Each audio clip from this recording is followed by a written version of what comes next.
Dans un premier arrêt, 6 des 9 sages ont mis fin au programme de discrimination positive qui, depuis les années 60, avait permis aux représentants des minorités, en majorité des Noirs et des Hispaniques, d'avoir accès à l'éducation supérieure grâce à un système qui leur assurait des places dans les grandes universités. L'administration démocrate n'a pas caché sa déception. Kamala Harris, vice-présidente des États-Unis. La déception vient du fait que c'est un nouveau cas où la Cour n'a pas complètement compris l'importance de l'égalité des chances pour les Américains. Et c'est de bien des façons un déni d'opportunité. Tel n'est pas l'avis d'Edward Blum, qui avait mené la campagne contre ce système d'admission sélective, considéré par beaucoup comme de la discrimination à rebours.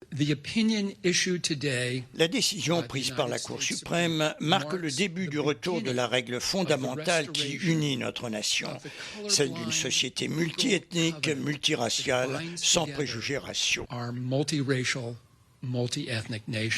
La Cour avait été saisie de cette question à 3 reprises déjà dans le passé et avait toujours opté pour le maintien de la discrimination positive.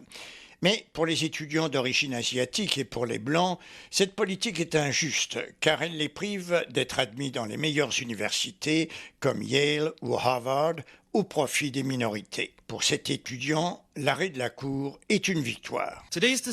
La décision d'aujourd'hui a ouvert un nouveau chapitre dans la saga de l'histoire des Asiatiques américains dans ce pays. Elle marque la promesse d'un nouveau départ et d'une résurgence du principe du rêve américain.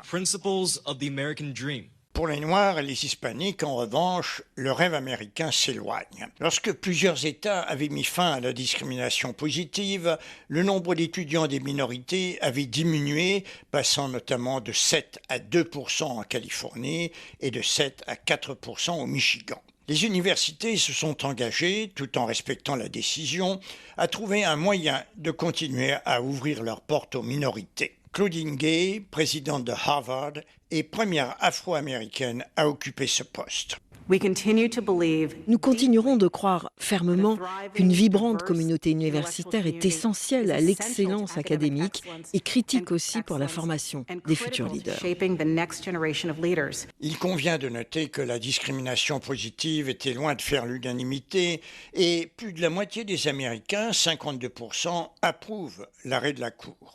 Autre revers pour Joe Biden, la Haute Cour a rejeté son projet d'effacer la dette étudiante, l'une de ses promesses de campagne. Pour aller à l'université, les Américains doivent emprunter pour en payer le coût très élevé. Ils sont donc endettés pour une partie de leur vie. Le programme prévoyait de les aider en annulant de 10 à 20 000 $ de leur dette. Mais cela aurait coûté quelques 400 milliards de dollars que 87% des Américains qui ne sont jamais allés à l'université auraient à payer pour les 13 qui y sont allés. La Cour a estimé que seul le Congrès avait l'autorité de prendre une telle décision. Joe Biden compte utiliser une voie latérale pour honorer son engagement, mais cela prendra beaucoup de temps et ceux qui comptaient sur cet allègement de leur fardeau pourraient bien exprimer leur déception lors des élections de l'an prochain. À Washington, Claude Porcella pour Média.